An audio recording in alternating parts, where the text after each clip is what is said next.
Guys, Barry season 4 is here. I am so stoked for this show. I'm not going to pretend that I'm a long-term fan or anything because I literally just binged through this show a few months ago. It's been on my radar for a while. I'm a big Bill Hader fan, but I never got around to actually watching it until earlier this year. And I actually did make a review for seasons 1 through 3, so I'll link that down below in the description if you guys want to check that out to get kind of my just overall general thoughts on the first 3 seasons.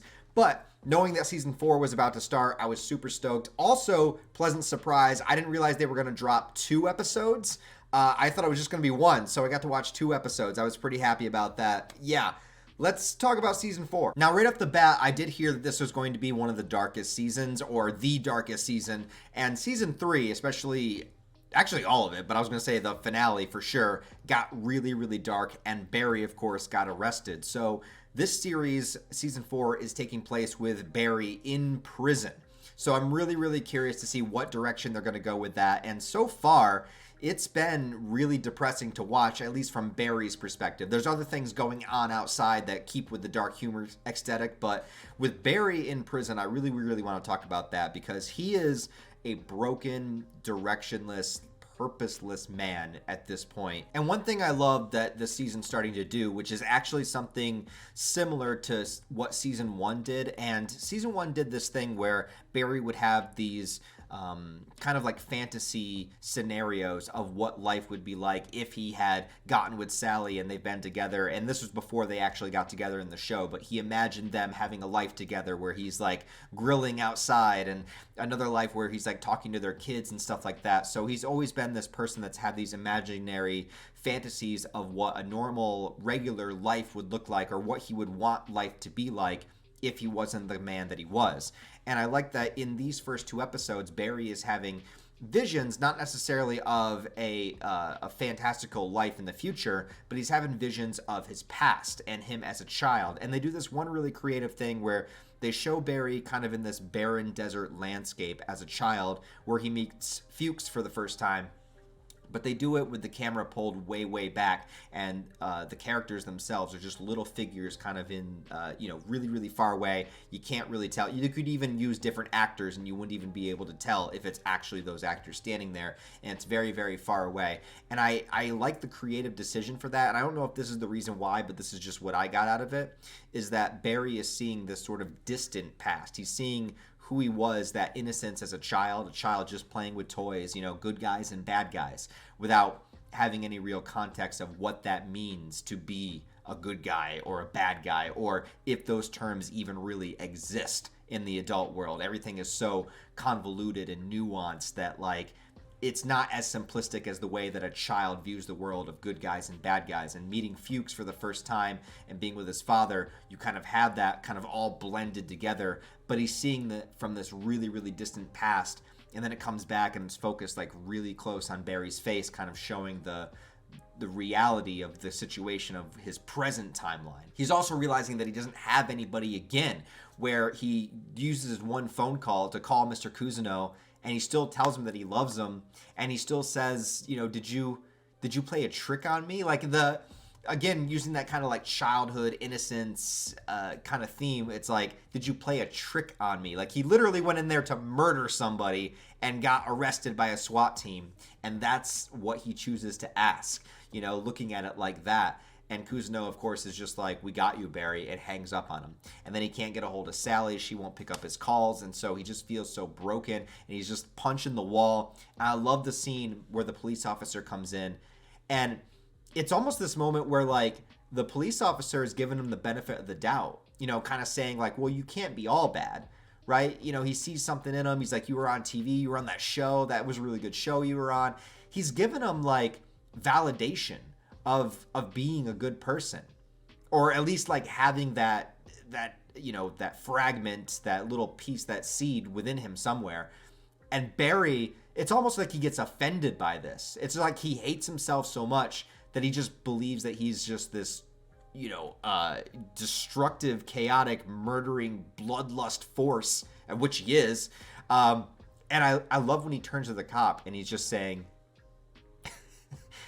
I can't even say, he's just like, I am a cop killer. If I saw you, I would fucking kill you. I fucking kill your kids. I fucking kill your mom. And it's just like, Barry, what the fuck, man? But I'm only laughing as a means to ease tension. Like, the scene itself is terrifying.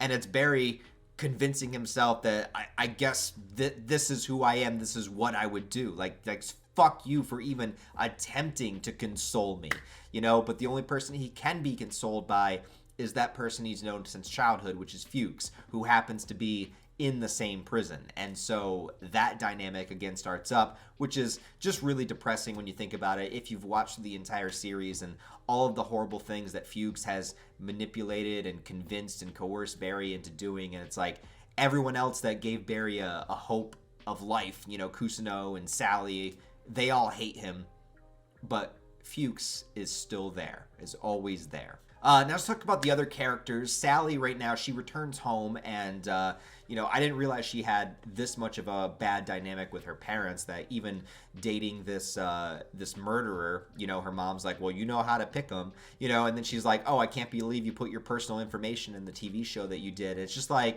all of the things that she went through, she gets nothing out of it. And then of course her dad is like a docile, you know, like, yes, honey kind of guy, and he offers no refuge for that too. So she goes back to see him, and this is going to start something. I don't even know where this is going. I don't know what direction they're going to take this, but where she goes to see Barry and she says that she felt safe with him. Man, okay, it's just like, where do you go from there? And that gives Barry, that's the thing, like Barry was like sworn off, he was broken, he realized what he was, and it's just like Sally just coming in and saying that just sparks that hope within Barry again. It's like, you don't, oh my god, it's just like, it could go in so many different directions with that, and I love that scene's in there, but watching it, I was just like, why did you say that? Why did you have to say that? Because it could lead to so much devastation. I think the funniest aspect has to do with Kusuno, of course, where he gets told by oh fuck, why am I forgetting her name? His ex-girlfriend that Barry killed, her father. He gets told by him to not talk to reporters because we don't want to do anything that would influence the Barry case in a way that could be in Barry's favor, you know, or anything like that. Like, we just want to make sure that he gets convicted and he's basically life in prison or whatever the hell happens to him. And Kusuno, of course, can't help but put on that performance and want to be viewed and looked up to and admired, you know. And so I love the convoluted way that he comes up with getting the reporter to meet him, like putting up the message. It's like, go to this location and then you'll find the second message. And then the reporter goes there and he's still like trying to put the message up. It's just like, oh, you got here so fast. And then he goes and, of course, puts on a performance on stage for him, recounting the story and, of course, making himself look like a hero. And look, he did do a great thing in the grand scheme of things, but he's gonna praise himself up like that. I thought that was really funny. On the side of NoHo Hank and Cristobal, that situation could go also in a lot of different directions, because first they're kind of setting up this business of where they're gonna sell sand, you know, getting out of like crime, they're gonna sell sand, and then it somehow goes to Hank finding out that Barry's in prison and then wanting to break him out. But then when he finds out at the end of episode 2 that Barry is making some kind of deal, we don't know what the deal is, but he's making some kind of deal with the feds, Hank is like, never mind, we gotta kill him. Because, you know, we can't find out about us and get us convicted as well. So just making another enemy out of them. Now, Hank and Cristobal themselves, I wouldn't necessarily say are the most competent people, so obviously I don't think they could take out Barry if anything were to happen. But on the other hand, they got connections, and also this is the kind of show where the most random, you know, unexpected things can happen. So I don't know. I think that it's primed up for a lot of really interesting things to happen. I was really curious of how they were going to deal with the idea of Barry being in prison. I don't, you know, there's the idea of them breaking him out. There's the idea of him making a deal. But at some point, what are you going to do? I mean, it's kind of hard to break out of prison. But then again, I mean, a TV show, anything could happen, I suppose. But I was just curious if this season was going to have Barry in prison the entire season, maybe. Because I wouldn't put it out of the realm of possibility for them to do that, too. But after seeing episode 1 and 2, I really think at some point he is going to get out. And since this is the final season, I'm expecting horrible shit to happen. I'm expecting character deaths. I'm expecting just the most insane possibilities on the chessboard right now. But anyways, guys, I loved these 2 episodes. These were great.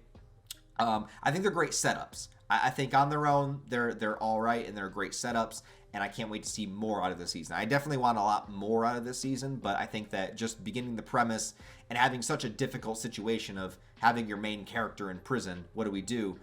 I think this sets a good precedence of things to come. So if you guys saw the first 2 episodes of season 4 of Barry, tell me what you thought about it in the comments below. What are your theories about where it's going to go? Also, guys, if you like this video, please give it a thumbs up and a comment to help it out in the algorithm. I'd love to meet more people watching the show and go through season 4 with you guys. I'd be excited to do that. It'll depend on how well this video does. I don't really know how well it'll do, but if you guys like it and want me to continue reviewing the episodes of the season, I would love to do that. So let me know what you guys think, and I'll talk to you next time.